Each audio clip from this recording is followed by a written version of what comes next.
This is Tom Fox. I'm the Compliance Evangelist, and I'd like to welcome you to the September edition of my year-long podcast series on creating a more effective compliance program. Each month during this year, I'm focusing on a different topic which will help you create a more effective compliance program. And for the month of September, I'm going to focus on innovation in compliance. First, a word from this month's sponsor, Oversight Systems. Thanks, Tom, and thanks to everyone for joining us today. Oversight's artificial intelligence platform takes a comprehensive, multidimensional approach to identifying anomalies that are suggestive of bribery and corruption. Our analytics look across various dimensions such as employees, attendees, vendors, and countries over an extended time period. This enables us to identify employees exhibiting patterns of potentially improper behavior or collusion that are difficult to detect by auditing a single transaction at a time. Based on the analysis, employees or vendors engaged in risky behavior are presented in a risk-ranked format for easy examination. Remediation activities and the underlying root causes are automatically documented to drive continuous improvement. Oversight clients can easily demonstrate to the board, and if ever necessary to the regulatory authorities, that proactive monitoring of business transactions for anti-bribery and corruption risk is an integral part of company operations. With Oversight's Insights on Demand, you can have a best practice approach to identify possible violations in travel and entertainment and procure-to-pay programs. For more information, visit us at oversightsystems.com. Innovation indeed. I hope you will join me for the entire one-month series on innovation. I'm going to take a look at artificial intelligence, social media, leadership, and structural innovations. I think you will find it a fascinating month, and at the end of the month, you will have multiple tools and techniques which you can utilize to make your compliance program not only more effective, but operationalized, more efficient, and helping you to create greater profitability for your organization. This podcast, 1 Month to a Better Compliance Program, is a part of the Compliance Podcast Network. Day 18, Innovation through the use of video in your compliance program. Today I want to consider the use of video to assist ongoing communications in a best practices and fully operationalized compliance program. It has certainly been proven that social media video can boost your company's brand awareness and its sales. Why not consider using video to boost your compliance functions brand awareness and help spread the message of compliance, corporate values, and your ethos? In a recent article in Inc. magazine entitled Everything You Need to Know About Creating Videos for Business, it reported that Facebook now generates an average of 8 billion video views per day, and YouTube reaches more 18 to 49-year-olds than any cable network in the United States. Why not take advantage of this natural tendency to produce compliance-focused content that would engage your customer base, i.e. your employees? There are 3 guidelines to consider which are equally valid in communication for the compliance function. The first is to have a plan around what you want to do. This includes not only your script, but your budget. It does not have to be a high dollar in production. You can shoot a video in your office literally using your iPhone, if that is all the resources you can muster. I recently attended the tech conference Collision 2017, and in the press area, there was a setup for interviews using iPhones. Indeed, at the 2016 SCCE Compliance and Ethics Institute, Courtney Nordham recorded Roy Snell and myself for a live session of our Unfair and Unbalanced podcast using an iPhone. Another resource is your corporate media function. A great example of this was CenterPoint Energy video put out in 2015 after the Volkswagen emission testing scandal became public.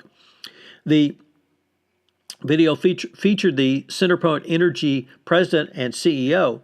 He used the VW scandal to proactively address culture and values at CenterPoint Energy, and then used the entire scenario as an opportunity to promote integrity in the workplace.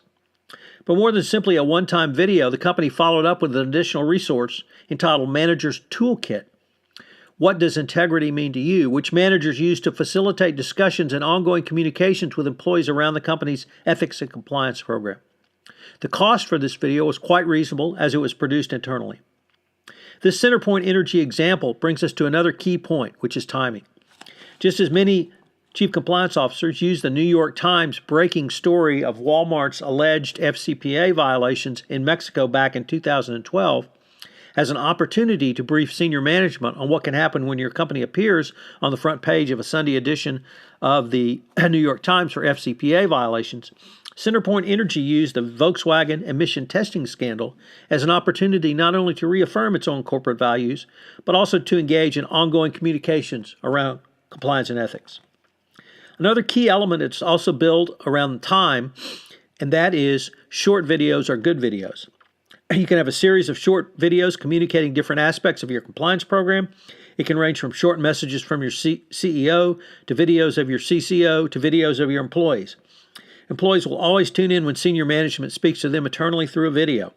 They want to hear from the president and the message of commitment to the culture and values of doing business ethically and in compliance. This is always a message that will resonate with employees, particularly if it comes from senior management. Also consider having employees in short discussions on how they may have overcome compliance challenges. Celebrate these events, but do not forget their power to educate and inspire others.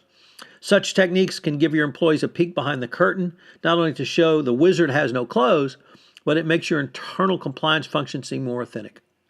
And here let me devolve to a personal observation. When I was at Halliburton, we had an annual day when we had a worldwide company stand down for 1 hour to talk about safety. And in each one of these safety days, there was a video made about a safety issue, and it always featured a Halliburton employee. Sometimes it was a Halliburton employee who had been injured. Sometimes it was a widow or family of a Halliburton employee who had been killed, and sometimes it was another story. But it was incredibly powerful because it was the employees themselves telling the story of what they did and what the consequences were to them. So how about thinking about such stories in compliance as well, utilizing your company's employees? What are some of the venues you can use for these videos? Of course, internal channels are always appropriate to use. If you have an internal Twitter function, you can post short videos that can be posted and reposted multiple times throughout the day. If you have a tech-savvy, media-friendly company, you might want to consider an Instagram-type approach, combining videos and pictures. Finally, do not forget the power of YouTube.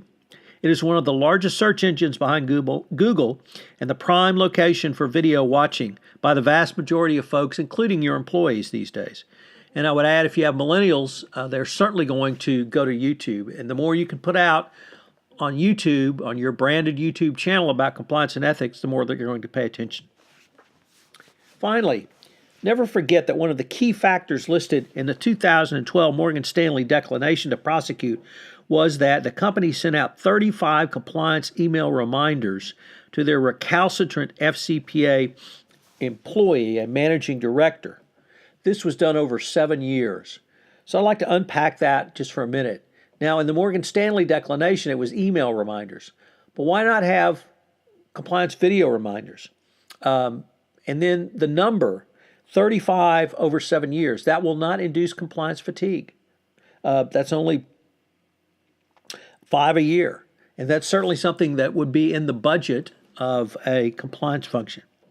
These videos can be used in a variety of ways, including as a legal defense to an FCPA allegation. Think about how Morgan Stanley was able to use these because the Department of Justice cited to it as one of the reasons for the declination. It was a very powerful lesson of something that could be cost-effective, yet important for your compliance function. So what are today's 3 key takeaways? Number 1, use all the tools available to you to communicate the message of compliance. Video is certainly one. In the past, video was highly produced, typically not done very often, but in today's reducing cost of video, I would suggest to you that it's a very appropriate tool for you to utilize in-house with either in-house talent or simply putting something together. 2, use current events as a starting point to discuss your corporate values. The CenterPoint Energy example around Volkswagen, CenterPoint Energy is the electric company in Houston. It's the old Houston Lighting and Power. Yet they were able to utilize the Volkswagen scandal to reaffirm their corporate values. Many companies did the same after Wells Fargo. But use these current events as a starting point to discuss your corporate values. And finally, number 3, do not forget the power of the Morgan Stanley Declination. 35 compliance reminders in 7 years. This is something that I think is cost effective, and it is not going to induce compliance fatigue. The key is that you have put these compliance reminders out. It is continuous ongoing communication, and you've documented this. If the government ever comes knocking, you can present to them, this is not only what we do in terms of specific training, this is not only what we have done in terms of specific certification back from the employee, but we've engaged in ongoing communications and ongoing reminders. I think this is a way to more fully operationalize your compliance program and something that the government will take heed of in an investigation. This is Tom Fox again. I'd like to thank you again for listening to this episode of 1 Month to More Effective Innovation and Compliance.